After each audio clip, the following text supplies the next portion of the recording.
어머니 같은 늙은이가 이제 요양원에 처박혀야죠. 저 혼자 편하게 살 거예요. 이 집에서. 그날 며느리 최서윤의 입에서 터져 나온 말은 제 뼛속까지 파고드는 차가운 칼날 같았습니다. 시청해주신 여러분들, 행운이 대박 나시길 기원하며 구독과 좋아요 한 번씩 부탁드립니다. 여러분의 작은 행동이 제겐 큰 힘이 됩니다. 제 심장은 얼어붙고 온몸에 피가 역류하는 듯한 충격에 숨조차 제대로 쉴 수 없었습니다.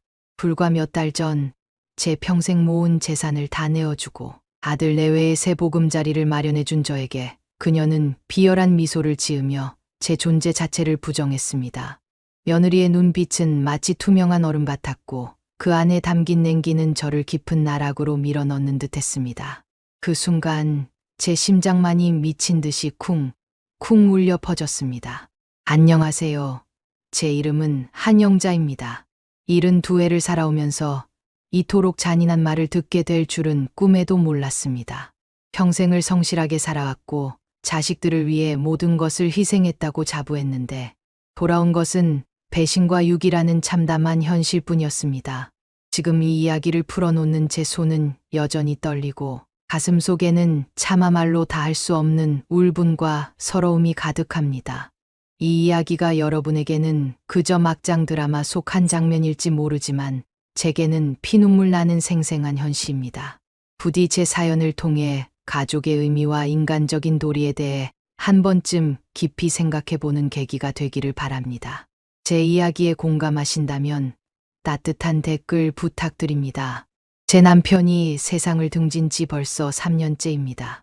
그 사람 참 성실하고 든든했던 양반이었는데 어느 날 병으로 훌쩍 떠나고 나니 이 넓은 단독주택에 저 혼자 덩그러니 남았습니다. 마당 한켠 남편과 제가 함께 심고 가꾸었던 장미와 국화들이 이제는 제 발자국 소리에도 시큰둥한 듯 보였습니다. 집안도 마찬가지였습니다. 텔레비전 소리가 울려 퍼져도 창문으로 햇빛이 드리워도 사람 냄새 하나 없이 텅 빈 이 집은 저에게 낯선 방처럼 느껴졌습니다. 마치 제게 너 혼자 남았구나 하고 조용히 속삭이는 것 같아서 가슴이 답답했습니다. 2년 전에는 우리 집 강아지 뽀순이마저 무지개 다리를 건넜는데 그걸 계기로 집안 분위기는 더 쓸쓸해졌습니다. 가족처럼 소중하던 반려견마저 없으니 이제는 죽은 공기만이 맴도는 듯했습니다. 그나마 제게 위안이라면 아들이 둘이 있다는 것이었습니다. 큰아들과 작은아들 둘 다 번듯하게 결혼을 했죠. 큰아들 내외는 멀리서도 자주 연락을 주고받으며 저를 살뜰히 챙겼습니다. 하지만 작은아들 이준호는 늘 제게 마음의 짐이었습니다. 경제적으로 여유롭지 않다고 들었지만 그래도 자기 가정 꾸려가며 열심히 사는 모습이 대견했습니다.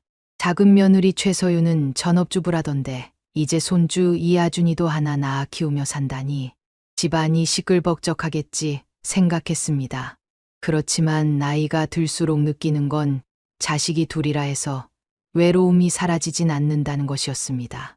애들도 각자 자리 잡기 바쁘니 부모 모시고 사는 게 말처럼 쉽지 않을 거라는 것을 본능적으로 깨달았습니다. 나도 옛날을 생각해보면 시부모님 모실 때 그게 얼마나 힘들었나. 그래도 그땐 다들 그러고 살았어요. 요즘 세상은 다르지 않습니까? 다 자기 살 궁리하기 바쁘고 시어머니 모시려면 단섭이다. 경제적 부담이다. 신경 쓸 일 한두 가지가 아니겠죠. 그러다 문득 생각이 들었습니다. 이 집, 제가 살던 이 단독주택 말이에요. 부동산 붐일 때 가격이 한창 오르더니 그때 팔았다면 꽤 큰 돈이 남았을 거라고 하더군요. 사실 제가 살기엔 너무 넓고 텅 빈 집이었습니다. 문득 이 집을 팔아서 아들들에게 좀 나누어 주고 그중 한 집에서 내가 생활비도 보태면서 지내면 어떨까 하는 생각이 스쳤습니다. 요즘 같은 세상에 빈손으로 자식 집에 들어가면 눈치라도 볼 텐데 돈 조금이라도 쥐어주면 시어머니 모시는 부담이 덜하지 않을까 하는 서글픈 기대감이었습니다. 불효막 심한 애들이라도 돈에 흔들리지 않을까 하는 참 서글픈 생각이지만 세상 인심이란 게 그런 거 아니겠습니까? 겨울바람이 차갑게 불어오면서 혼자 지내는 시간이 더 힘들어졌습니다. 문득문득 남편 생각이 나면 기둥 같은 사람이 무너진 집에 저 혼자 남겨진 기분이 들었습니다. 어떤 때는 차라리 요양원이라도 가는 게 나을까 하는 극단적인 생각도 해보았지만 그래도 제 살아온 터전을 딛고 자식들 곁에서 마지막에라도 웃으며 살고 싶었습니다. 그래서 전화기를 들었습니다. 큰아들 내외, 작은아들 내외 모두 주말에 우리 집으로 오라고 했습니다. 명분은 너희들 보고 싶다. 우리 식구들 모두 모여 밥 한 번 같이 먹자 이런 거였지만 사실 속내는 이 집을 처분하고 한쪽에 들어가 살겠다는 제안을 하려고 했습니다. 뭔가 마음이 조마조마했습니다. 이걸 말하면 애들이 어떻게 반응할까? 아이고, 어머니 오시면 좋죠 할지 아니면 눈치를 주면서 요즘 누가 시어머니 모셔요 하고 투덜댈지 모르는 일이었습니다. 주말이 되었고 저는 집안을 깨끗이 정돈하고 여러 가지 반찬도 준비했습니다. 손목이 욱신거려서 힘들었지만 자식들 온다 생각에 기운이 솟았습니다.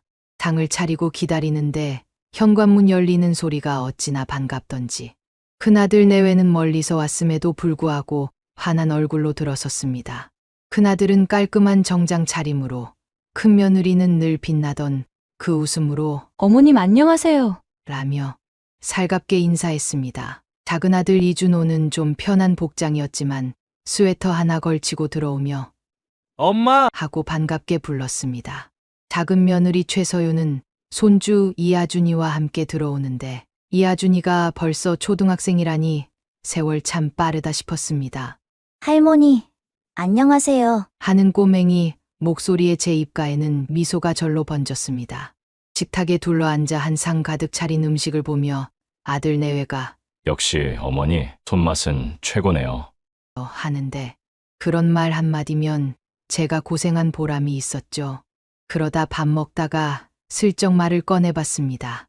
얘들아, 나 요즘 혼자 지내기 너무 힘들어서 그러는데 이 집을 팔고 너희들 중 한 집에 들어가 살까 하는 생각을 하고 있어. 그렇게 말하니 큰며느리가 젓가락을 내려놓고 조심스럽게 물었습니다. 어머니, 그러면 이 집은 어떻게 하실 생각이세요? 제가 답했습니다. 집 팔아서 돈을 너희들에게 줄 거야. 솔직히 시어머니 모시는 게 쉬운 일은 아니잖니.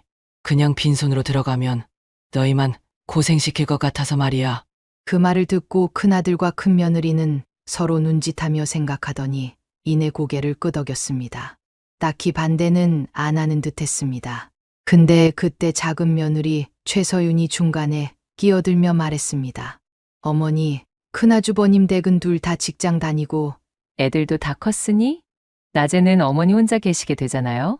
그럼 지금이랑 뭐가 달라요? 저희 집에 오시면 어떨까요? 저희 애 하준이는 아직 초등학생이라 학교 갔다 오면 와글와글하고 저도 집에 있으니 어머니 심심할 틈이 없을 거예요. 최서윤은 활짝 웃으며 저를 설득했습니다.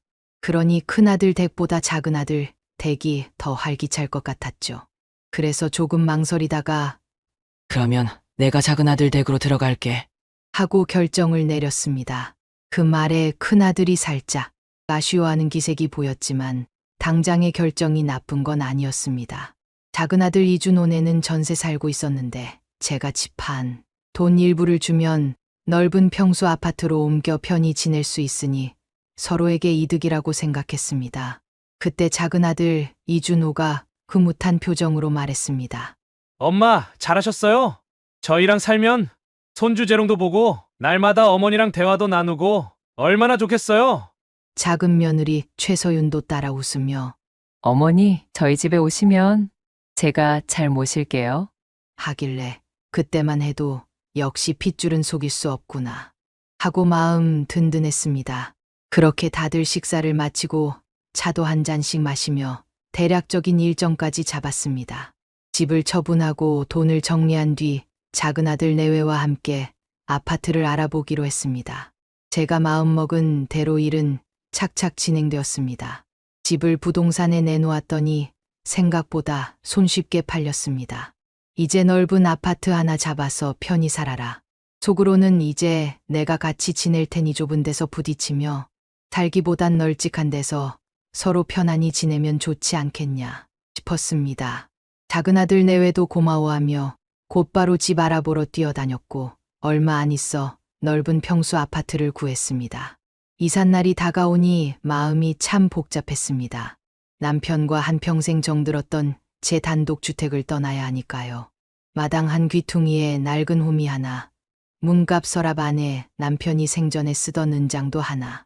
오래된 추억들이 달라붙어 쉽게 떨어지지 않는 느낌이었습니다. 그러나 이젠 감상에 젖을 틈도 없었죠. 손주 이하준이 얼굴 보며 살려면 이 결정을 해야 하고 저도 이제 외롭지 않게 살 날이 오겠지 싶었습니다. 아침 햇살이 처마를 스치듯 저도 언젠가 새로운 보금자리에서 환한 얼굴로 웃을 수 있기를 바랐습니다. 며칠 후 이삿짐 트럭을 불러 한창 짐을 옮겼습니다. 힘들긴 했지만 작은 아들 이준호 내외가 부지런히 나서고 아파트 구석구석 살피며 배치도 맞추니 금세 그럴듯하게 꾸며졌습니다. 아파트는 참 깔끔하고 따뜻해 보이더군요. 방도 3개나 되고 거실이 훤히 트여 있어 햇빛이 잘 들어왔습니다. 손주 이하준이가 이제 방 하나 차지하고 뛰어다니고 작은 며느리 최서윤이 어머니 여기 앉으세요. 제가 차 한 잔 타 드릴게요. 하며 으쓱한 목소리로 친절히 굴었습니다. 처음 며칠은 그럭저럭 나쁘지 않았습니다. 아침엔 같이 밥 먹고 손주 이하준은 학교에 가고 작은 며느리 최서윤은 간간히 시장도 보고 작은 아들 이준호는 회사에 출근하고 이 집 소파에 앉아 텔레비전만 켜놔도 그래도 숨결 느껴지는 집안 분위기가 좋았습니다. 이제 정말 외롭지 않겠구나. 그렇게 안도했는데 슬슬 이상한 기운이 감돌기 시작했습니다. 어느 날 작은 며느리 최서윤이 저에게 다가와 씩 웃으며 묻는 거예요. 어머니, 혹시 돈 더 없으세요? 그 말이 너무 생뚱맞아서 제가 되묻기도 민망했습니다. 돈이 얼만데 또 무슨 돈을 더 달라고 그러니? 그러자 최서윤이 웃음기를 쏙 빼고 대답하더군요. 어머니, 요즘 살림살이 팍팍해서 그래요. 넓은 아파트로 왔으니 리모델링도 더 손봐야 하고 애 학원비에 생활비 생각보다 돈이 많이 나가네요. 저는 순간 당황했습니다. 이미 충분히 큰 돈을 주었는데 또 달라니. 나도 먹고 살 돈 정도는 있어야지. 다 털어줄 순 없지 않냐 하고 웃어 넘기려 했지만 그녀의 표정이 묘하게 굳어지며 짜증스러운 기색이 감도는 걸 느꼈습니다. 그날 이후 작은 며느리 최서윤이 자꾸 제 곁을 맴돌며 은근슬쩍 돈 이야기를 꺼내는 횟수가 늘어났습니다. 저는 애써 못 들은 척하거나 지금 당장 필요하면 나중에 생각해보자 라며 피했지만 점점 그녀의 시선이 매섭게 바뀌어 가는 게 느껴졌습니다. 목소리도 차갑게 변하고 웃음 속에 깃든 날선 비수가 느껴진다고 할까요. 아들 이준호 앞에서는 여전히 최서윤이 싹싹한 척했지만 둘만 남으면 꼭 쏘아붙이듯 한마디씩 하더군요. 그러다 얼마 뒤 제가 아파트 주변 마트에 장을 보러 가다가 겨울철 빙판길에 미끄러지고 말았습니다.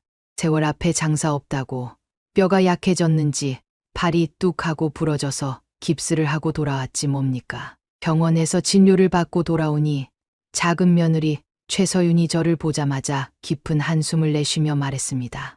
어머니, 조심 좀 하시지. 이제 어쩌면 좋아요. 집안일도 제가 다 해야겠네요. 그 말투가 어찌나 못마땅한지 제가 일부러 넘어진 것도 아니고 아픈 사람 앞에서 저런 소리를 하나 싶어 가슴이 억장이 무너졌습니다. 저는 그저 죄인이 된 듯 고개를 떨굴 수밖에 없었습니다. 깁스한 팔은 욱신거렸고 꼼짝없이 앉아 있으려니 답답함에 죽을 지경이었습니다. 아침 일찍 나간 작은 아들 이준호는 퇴근이 늦고 며느리 최서윤은 제게 눈길 한 번 주지 않고 자신의 일에만 바빴습니다. 손주 이하준이는 배고프면 간식을 찾고 작은 며느리는 시장 다녀온다고 나가버리고 저는 깁스한 팔로 뭘 할 수도 없었습니다. 그래도 배고픈 손주 이하준이가 컵라면 봉지를 들고 만지작거리니 가만히 있을 순 없었죠. 아이고, 우리 강아지 컵라면 먹으면 키 안 큰다는데 할미가 국수라도 삶아줄까? 이하준이가 네 하고 반가워하니 저도 한 손으로 어떻게든 국수를 삶아보려 했었습니다. 한 손으로 냄비를 들고 면을 건져 올리는데 칼질도 힘들고 냄비 옮기는 것도 쉽지 않더군요. 조심 또 조심하며 국수를 그릇에 옮기려는데 그만 손목에 힘이 빠져 냄비째 바닥에 후두둑 하고 쏟아지고 말았습니다. 뜨거운 국물이 사방으로 튀었고 불행히도 손주 이하준이의 발등에 튀어버렸습니다. 순간 이하준이가 아악 뜨거워 하고 비명을 지르며 울음을 터뜨렸습니다. 저는 어찌할 줄 몰라 깁스한 팔로 허둥지둥 손주를 안아보려 했지만 제 뜻대로 몸이 움직이지 않았습니다. 이하준이가 울고불고 하는데 마침 작은 며느리 최서윤이 문을 열고 들어섰습니다. 현관에서 사태를 보더니 그녀의 얼굴이 순식간에 차갑게 굳어졌습니다. 어머님, 뭘 하시는 거예요? 몸도 성치 않은데 그냥 가만히 계시지. 최서윤은 저에게 막 호통을 치는데 그 눈빛이 참 매서웠습니다. 제 가슴을 꿰뚫는 듯한 서늘한 시선이었습니다. 미안하다 할미가 도와주려다 그만. 저는 고개를 숙이며 겨우 말을 이었습니다. 작은 며느리가 약이라도 발라볼까 하는 제 말을 듣더니 코웃음을 쳤습니다. 어머니, 무식하면 가만히 계세요. 요즘 화상에 치약 바르는 사람이 어딨어요? 그 순간 제 얼굴이 화끈거렸습니다. 무식하다니 대놓고 저를 낮춰보는 말투에 제가 뭐라고 대답해야 할지 알 수 없었습니다. 다친 상황에서 변명하기도 미안하고 너무나 당황스러워 그저 시무룩하게 고개를 떨굴 수밖에 없었습니다. 작은 며느리 최서윤은 손주 이하준이를 데리고 병원으로 급히 갔습니다. 저는 거실에 주저앉아 눈물이 왈칵 쏟아졌습니다. 내가 이러려고 이 집에 들어왔나? 돈까지 주면서 이렇게 눈치 보고 욕먹고 살아야 하나? 섭섭함이 머리끝까지 차올랐지만 참아야 했습니다. 여기서 제가 흥분해서 소리치면 더 난리 날 게 뻔했으니까요. 그래도 아들 이준호의 눈치도 있고 하니 무조건 참고 또 참았습니다. 저녁 무렵 작은 아들 이준호가 퇴근하고 돌아왔습니다. 집안 분위기가 뒤숭숭하니 작은 며느리 최서윤이 꼬치꼬치 낮에 있었던 일을 전하며 제 잘못을 강조하는 소리가 들렸습니다. 어머니가 괜히 국수 삶으려다 이하준이 발등에 뜨거운 물을 쏟았다. 뭐 이런 식으로 말이죠. 작은 아들 이준호는 방에 들어가 있던 저를 찾아왔습니다. 엄마, 괜찮아. 엄마도 손대었다는 말 들었는데. 그는 제 팔을 살피며 걱정스러운 눈빛으로 물었습니다. 저는 속상하면서도 애써 괜찮은 척했습니다. 난 괜찮아. 이하준이만 괜찮으면 됐지. 이준호는 여전히 걱정하며 어머님도 병원 가요. 했지만 저는 괜찮다고 손사래를 쳤습니다. 삐쩍 마르고 약해진 제 어깨를 토닥이는 아들의 손길이 참 서글펐습니다. 아들은 제 편을 들어주려 애쓰는 듯했지만 그 사이 작은 며느리 최서윤은 거실에서 혼잣말처럼 이러다 어머니 또 사고치면 어쩌냐 하고 톡 쏘아 붙이더군요. 그 목소리가 제 귀에 또렷이 박혀 들어왔습니다. 며칠 후엔 더한 일도 생겼습니다. 제가 아침 드라마 하나 보는 재미로 사는데 작은 며느리 최서윤이 텔레비전 앞을 어슬렁거리더니 리모컨을 꽉 쥐고는 매정하게 말하는 거예요. 어머니, 텔레비전 소리 정신 사나워요. 낮잠 좀 자게 꺼주세요. 제가 손주 이하준이 학교 보내놓고 드라마 보는 낙 하나인데 그것마저 빼앗기니 너무나 울적했습니다. 억지로 고개를 끄덕이게 하고 텔레비전을 끈 뒤 작은 며느리 최서윤의 숨소리까지 거슬릴 정도로 제 신경이 곤두섰습니다. 돈을 준 것도 잊었는지 초반엔 웃으면서 어머니 덕분에 좋은 집에 살아요 하던 사람이 이제 와서는 내사 불만투성이에 제가 뭘 해도 못마땅한 모습이니 제가 속이 뒤집힐 수밖에 없었습니다. 더 웃긴 건 아들 이준호 앞에서는 그래도 조신한 척 어머니 어디 불편하신 데 없어요? 하고 형식적으로 물어보면서도 아들만 나가면 툭하면 어머니 우리 집이 호텔인 줄 알아요? 좀 가만히 계시라고요 하고 쏘아댔다는 것입니다. 이런 대접을 받으니 저는 전보다 입이 굳게 닫히고 말수가 줄어들었습니다. 이러니 제 마음이 어디서 쉴 수 있겠습니까? 집안 분위기는 점점 험악해지고 제 안에서 뭔가 서서히 무너져 가는 소리가 들리는 것 같았습니다. 이쯤 되니 도대체 왜 제가 이 결정을 했을까? 차라리 그냥 혼자 집에서 여생을 보내는 게 나았을까 하는 후회가 머리를 스쳤습니다. 하지만 이미 집은 팔아버렸고 돌아갈 곳도 마땅치 않았습니다. 큰아들 내외는 멀리 있고 이젠 어찌해야 할지 난감하기만 했습니다. 더 불안한 건 작은 며느리 최서윤의 눈빛에 섞인 밑도 끝도 없는 계산기 두드리는 소리였습니다. 저 사람이 과연 나를 진심으로 모실 생각이 있나? 아니, 처음부터 돈만 보고 날 끌어들인 건 아닐까 하는 의심이 자꾸 고개를 들었습니다. 어느새 이 집에 들어온 지 얼마 안 됐지만 저는 벌써 지쳐가고 있었습니다.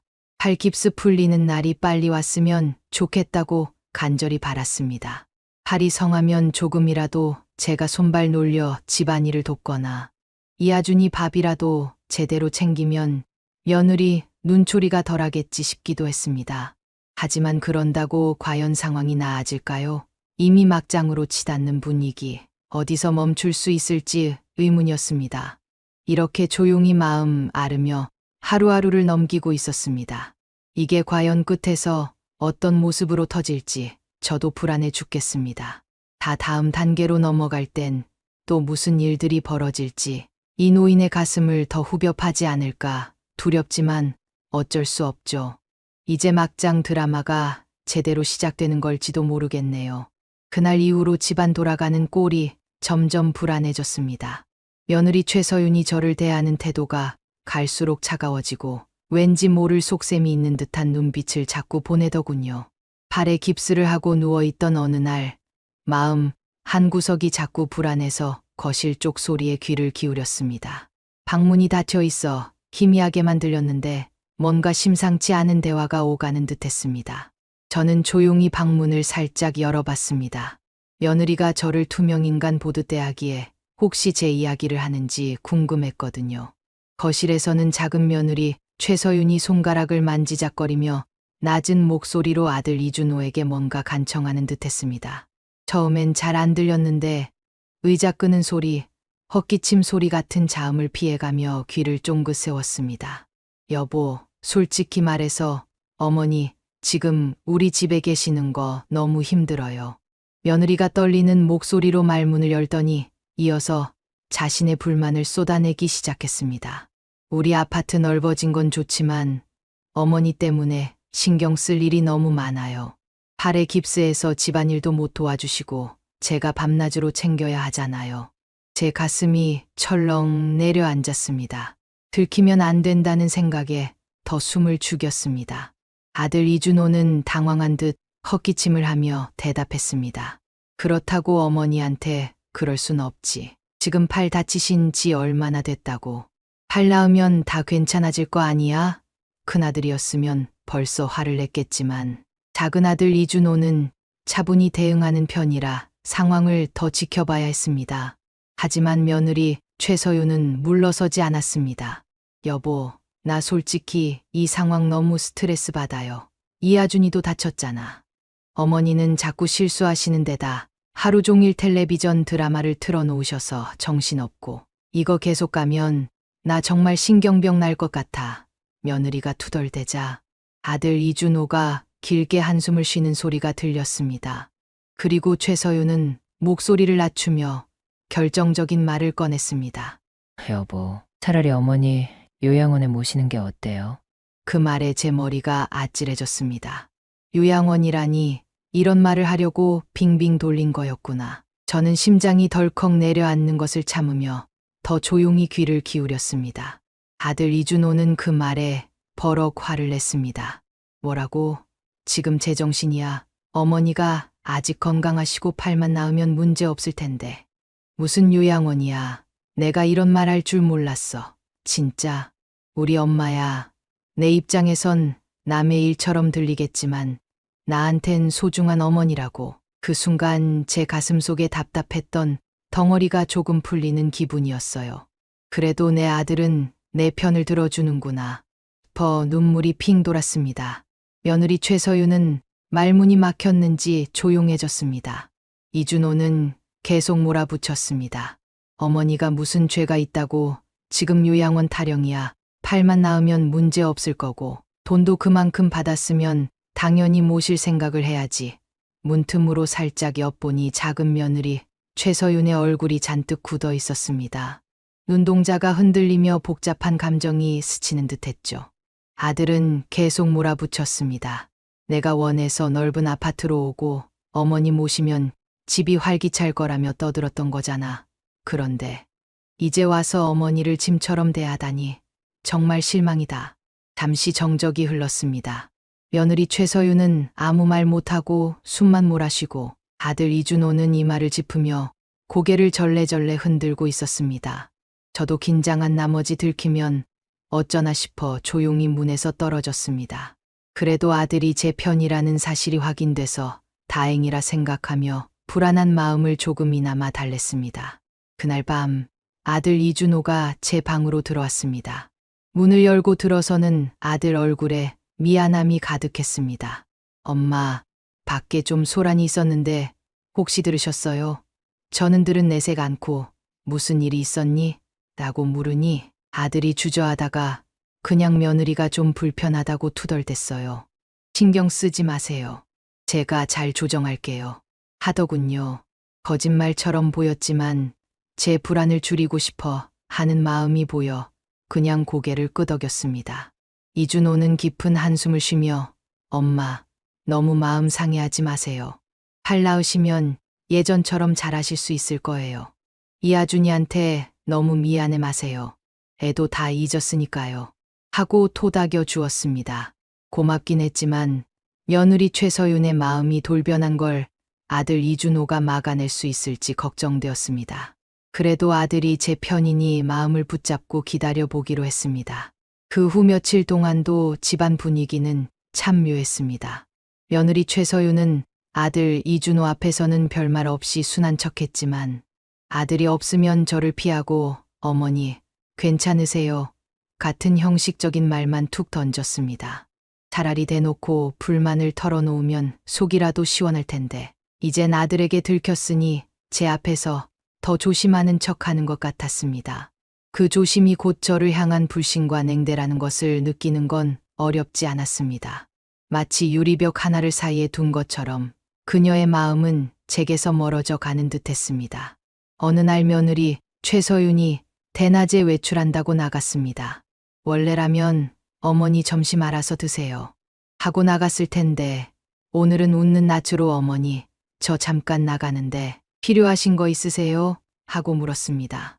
그 말이 어쩐지 가식적으로 들려서 저는 아니, 괜찮아 하고 고개를 끄덕였습니다.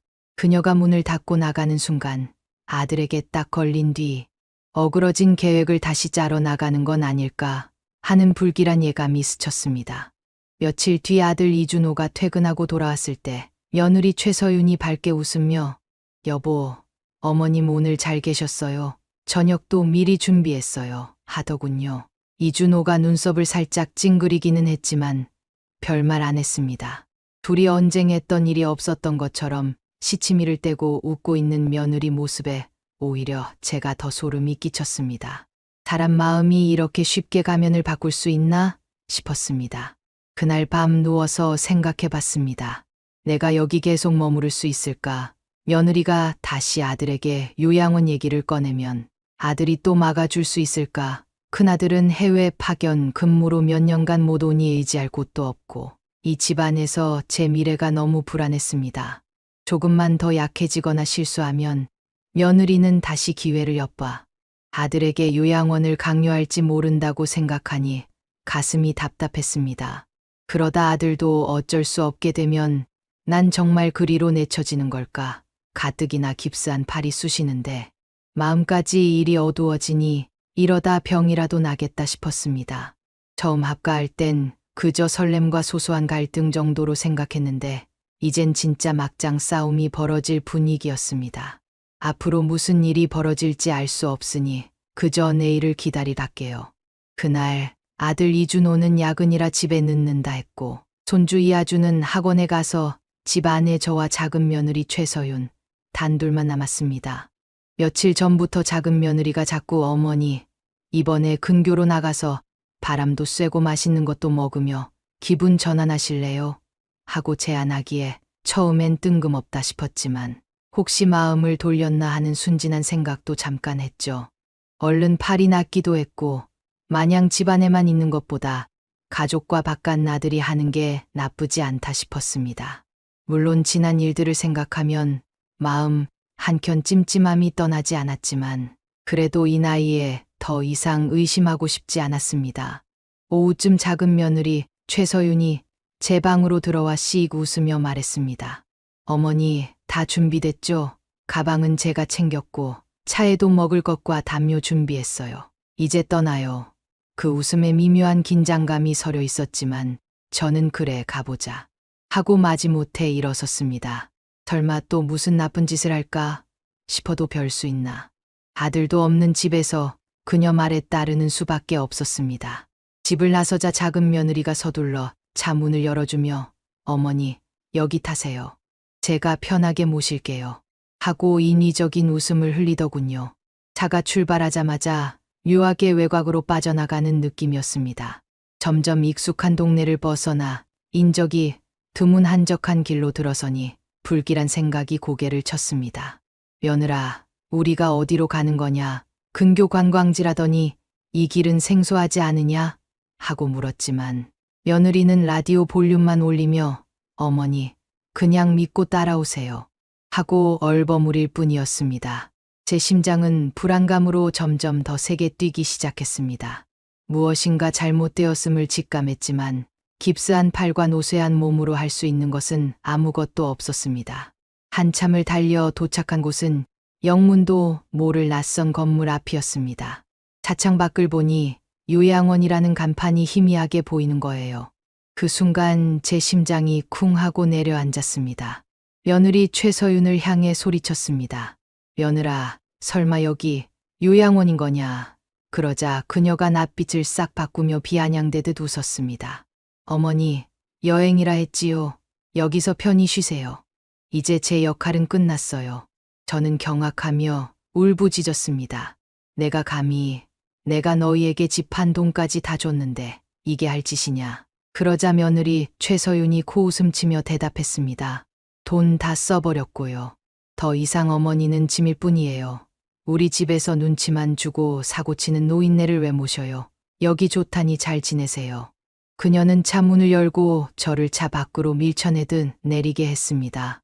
다리가 후들거려 비틀거리는데 그녀가 제 귀에 대고 속삭였습니다. 그 목소리는 마치 악마의 속삭임 같았습니다. 남편에겐 제가 적당히 둘러댈 거예요. 어머니는 이제 여기서 알아서 사세요. 밖은 위험하니 도망가지도 못하시겠지. 저는 울분에 차 몸이 부르르 떨렸습니다. 내가 사람이냐 하고 소리치자 그녀는 희죽 웃으며 문을 쾅 닫고 차를 몰고 사라졌습니다. 낯선 요양원 앞 남겨진 저는 어찌할 바를 몰랐습니다. 요양원 관계자들이 다가와 어르신, 보호자분이 여기서 계신다 하셨는데요. 하고 묻지만 저는 눈물 흘리며 아니요. 난 여기 있기 싫어요. 내 아들에게 가야 해요. 하고 떨리는 목소리로 외쳤습니다. 잠시 직원들이 당황해하는 틈을 타 저는 건물 뒤편으로 비틀거리며 빠져나왔습니다. 팔이 아직 완전히 낫지 않아 아프고 숨도 가빴지만 여기서 가만히 있다간 정말 버려지고 말겠죠. 억지로 다리를 움직여 작은 길을 따라 무작정 달렸습니다. 한참을 걷고 또 걷다 보니 허름한 시골길에 버스 정류장 비슷한 곳이 보였습니다. 여기서라도 누군가 도와줄 사람을 기다려야겠다 생각하며 주저앉아 숨을 고르고 있었습니다. 그 시각 집으로 돌아온 작은 아들 이준호는 현관에서 어머니의 모습을 찾았지만 보이지 않자 며느리 최서윤에게 물었습니다. 여보, 어머니 어디 가셨어? 며느리는 능청스럽게 글쎄요. 어머니가 친척분 댁에 간다고 하셨는데 혼자 나가시더라고요. 하고 둘러댔습니다. 이준호는 이상하게 생각했습니다. 어머니가 어디 가신다면 본인에게도 말했을 텐데 아무 말이 없었으니까. 혼자서 친척집을 이상하네. 이준호는 고개를 갸웃거리는데 며느리 최서윤이 못마땅한 표정으로 제가 무슨 일이리 간섭할 건가요? 하고 곤란한 척하니 이준호는 점점 수상함을 느끼며 휴대폰을 꺼냈습니다. 어머니 전화가 꺼져 있네. 여보, 정말 몰라? 이준호가 추궁하자 며느리는 약간 움찔하며 몰라. 나는 아는 게 없어. 하고 짜증을 부렸습니다. 이준호는 물러서지 않았습니다. 집안을 살피며 이상하잖아. 어머니가 갑자기 나갈 이유가 없는데 하고 말하자 며느리 최서윤은 어딘가 모르게 식은땀을 흘리는 듯했습니다. 결국 이준호는 단서 찾기에 나섰습니다. 몇 번의 실랑이 끝에 이준호의 눈에 며칠 전부터 집 앞에서 반짝이던 흙자국, 그리고 약간 어수선했던 거실 바닥 자국이 들어왔습니다. 너 정말 몰라. 어머니랑 어디 갔다 왔나? 이준호가 강하게 묻자 며느리는 허둥대며 아니라니까 하고 목소리를 높였습니다. 이준호는 믿지 않았습니다. 그는 직감적으로 차를 한번 봐야겠다 하고 주차장으로 내려가려 했습니다. 며느리 최서윤이 당황하며 왜 차를 봐? 거긴 왜? 하고 막아서지만 이준호는 멈추지 않고 곧장 주차장으로 향했습니다. 차량 블랙박스를 확인하려는 것이었습니다. 며느리 최서윤은 질색하며 뒤따라 내려갔지만 이준호는 이미 블랙박스 메모리를 분리해 집으로 돌아왔습니다. 노트북에 블랙박스 영상을 재생하는 순간 며느리 최서윤의 얼굴이 하얗게 질렸습니다. 영상에는 며느리가 저를 태우고 낯선 길로 들어서는 모습, 낯선 건물 앞에 세워둔 뒤 저를 억지로 내리게 하는 모습이 희미하게나마 잡혔습니다. 비록 대화 음성은 녹음되지 않았어도 제 손을 잡아 끌고 문 밖으로 떠미는 모습, 간판에 요양원이 어렴풋이 보이는 장면까지 드러나자 아들 이준호의 얼굴이 벌겋게 달아올랐습니다. 이게 뭐야, 당신. 내가 어머니를 요양원에 버리고 온 거야. 이준호가 분노하며 소리치니 며느리는 눈물까지 흘리며 아니에요. 아니야. 어머니 편히 쉬시라고 생각한 건데 화가 나서 그랬지. 정말 버리려고 한 건 아니야. 하고 횡설수설했습니다. 이준호는 주먹을 움켜쥐고 비명 지르듯 말했습니다. 무슨 소리야. 어머니가 홀로 낯선 곳에 남겨졌잖아. 아, 그게 편히 쉬는 거야. 나 지금 당장 어머니 찾아갈 거야. 이준호는 문득 휴대폰을 꺼내 지도를 검색하기 시작했습니다. 영상에 비친 풍경을 기억하며 요양원 위치를 추정하는 것이었죠. 며느리 최서윤이 여보, 미안해요. 순간 욱해서 그랬어. 다시 데려오면 되잖아. 하고 울며 매달리지만 이준호는 콧방귀를 뀌며 지금 장난해. 사람 생사가 걸렸는데 다시 데려오면 돼. 널 어떻게 믿어. 하고 밀쳐냈습니다. 결국 이준호는 위치를 대충 파악하고 밖으로 뛰쳐나가려 했습니다. 며느리 최서윤은 바지가랑이를 붙잡고 한 번만 봐줘. 내가 실수했어. 하고 애원했지만 이준호는 냉정했습니다. 엄마를 상대로 실수라는 게 말이 돼. 난 지금 엄마 찾으러 갈 거야. 돌아오면 너하고는 끝이야. 이준호는 문을 쾅 닫고 나갔습니다. 한편 저는 정류장에서 애타게 주변을 살피고 있었습니다. 이러다 밤이라도 되면 큰일인데 아들인 나를 찾으러 나올까 하는 불안과 기대가 교차했습니다. 다리가 후들거렸지만 그래도 포기할 수는 없었습니다. 아무도 없는 낯선 곳에서 그대로 주저앉을 수야 있나. 얘야, 작은 아들아. 내 어미가 여기 있다. 제발 날 찾아와 주렴. 하고 마음속으로 간절히 빌고 또 빌었습니다. 허름한 시골길 버스 정류장에서 제가 땀을 훔치며 멍하니 앉아있던 그때 이미 해는 기울고 있었습니다. 바람은 한결 차가워졌고 주변엔 저를 도와줄 사람 하나 보이지 않았습니다. 속으론 내가 무슨 죄로 이런 꼴을 당하나 싶어 울컥울컥 눈물이 솟구쳤습니다. 어느 순간 멀리서 자동차 엔진 소리가 들려왔습니다. 시골길에서 차 한 대 지나는 것도 큰 소리처럼 들리는 법인데 그 소리가 제 심장 박동보다 크게 울렸습니다. 혹시 며느리 최서윤이 다시 돌아온 건가 싶어 몸이 강철처럼 굳었지만 이내 헤드라이트 불빛이 조금씩 가까워지는 것을 보니 낯선 차가 아니었습니다. 아니, 익숙했습니다. 은색 세단. 바로 작은 아들 이준호의 차였습니다. 엄마 하는 목소리가 들렸습니다. 차 문이 열리자마자 이준호가 허둥지둥 달려오며 저를 와락 끌어안는 게 아닙니까? 저는 억눌렀던 눈물이 샘 터지듯 왈칵 쏟아졌습니다. 얘야, 얘야, 여기가 어디냐? 내가 얼마나 무서웠는지 아느냐. 두 팔을 벌려 아들을 꽉 붙잡았습니다. 이준호는 숨을 몰아쉬며 저를 살피더니 얼굴이 일그러져 울음 섞인 목소리로 말했습니다. 엄마, 미안해요. 너무 늦었죠? 그래도 찾았어요. 정신 없어서 고생하셨죠? 다 제 탓이에요. 나도 모르게 아들의 어깨를 붙잡고 떨리는 손으로 그의 얼굴을 쓰다듬었습니다. 괜찮다. 살아있으니 됐다. 내가 이렇게 와줬으니 엄마는 됐다. 이준호는 눈시울을 붉히며 엄마, 이제 집으로 가요. 하고 저를 부축했습니다. 저는 다리를 절뚝거리며 그를 따라 차로 돌아갔습니다. 뜨겁게 돌아가는 차 안 히터가 제 식은 땀을 녹여 주었습니다. 차에 타고서야 이준호가 조심스럽게 물었습니다. 엄마, 며느리 최서윤이 정말 이런 짓을 했어요? 블랙박스 장면밖에 안 나오지만 제가 추측한 게 맞죠? 저는 머뭇거리다 사실을 털어놓았습니다. 그래, 그 아이가 날 여기 내려놓고 막말하고 갔어. 요양원에 버려두고 2번 다시 돌아보지 않겠다고. 이준호는 계기판을 노려보며 분노로 이를 악물었습니다. 엄마, 다 들켰으니 이제 저 사람이 변명할 수도 없어요. 돌아가면 제가 단단히 책임을 물을게요. 한참을 달려 집 근처에 도착하자 이준호는 핸들을 잡은 손을 부르르 떨고 있었습니다. 저 사람 어떻게 이럴 수가 있지? 엄마한테 이런 만행을. 제가 겨우 손을 얹고 얘야, 화는 나지만 어미는 돌아왔지요. 이제 어찌할 거냐? 하고 묻자 이준호가 단호한 목소리로 대답했습니다. 엄마, 이 결혼 못 유지해요. 저 사람과 더 살 수 없어요. 엄마를 요양원에 버리다니 용서할 수 없는 일이에요. 나 정말 실망했어요. 집에 도착하니 며느리 최서윤이 문 앞에서 뻘쭘히 서 있었습니다. 얼굴이 창백했고 눈가가 부어 있었습니다. 아마 이준호가 저를 찾으러 나간 뒤 어찌할 바 몰랐던 모양이었습니다. 이준호는 차에서 내려 문을 열면서 엄마, 잠깐 뒤에 계세요. 하고 제가 나오기 전에 먼저 집 안으로 들어갔습니다. 문득 집 안에서 고성이 터져 나왔습니다. 당신 정말 어떻게 이럴 수가 있어. 내가 블랙박스 영상을 다 봤어.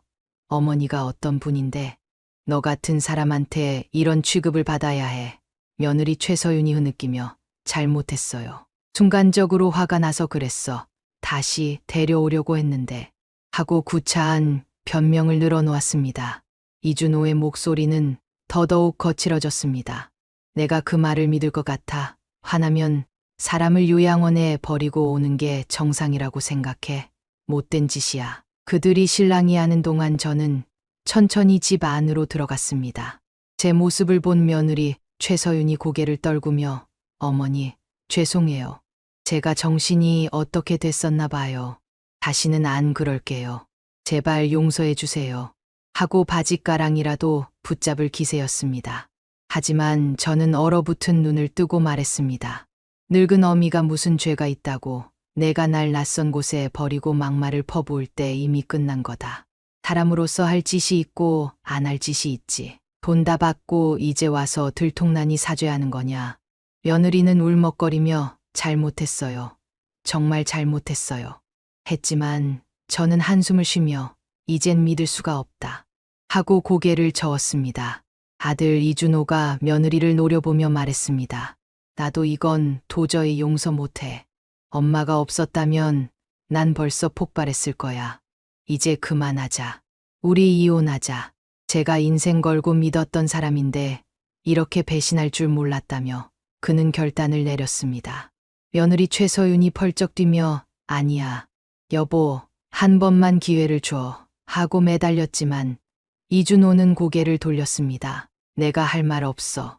어머니를 요양원에 버리고 강제로 내려놓고 돌아와선 거짓말하고 블랙박스에 다 찍혀 있는데 변명이 되니 당장 변호사 구해 절차 밟을 거야. 저는 뒤에서 조용히 눈물을 흘렸습니다. 이렇게까지 되는 건가 싶어 마음이 찢어졌지만 사실 이번 일로 큰 상처를 받은 건 저보다 아들 이준호일지도 몰랐습니다. 아들이 친어머니를 배신한 며느리에게 느낄 충격은 얼마나 클까. 저는 떨리는 목소리로 얘야, 너무 흥분하지 마라. 그래도 손주 이하준이가 있지 않냐 하고 졸였지만 아들은 결심이 확고했습니다. 엄마, 이하준이 문제는 제가 잘 해결할게요. 어머니를 요양원에 몰래 버릴 정도의 사람이라면 이하준이도 믿고 맡길 수 없어요.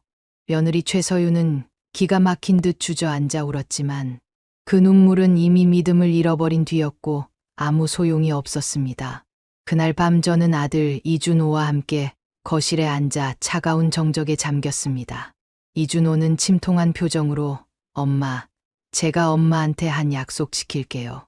엄마 편히 지내실 수 있도록 제가 열심히 일할 거예요. 그리고 이런 일 다시 없도록 할게요. 하고 말했습니다. 저는 그의 손을 잡고 조용히 눈물을 닦았습니다. 그거면 됐다.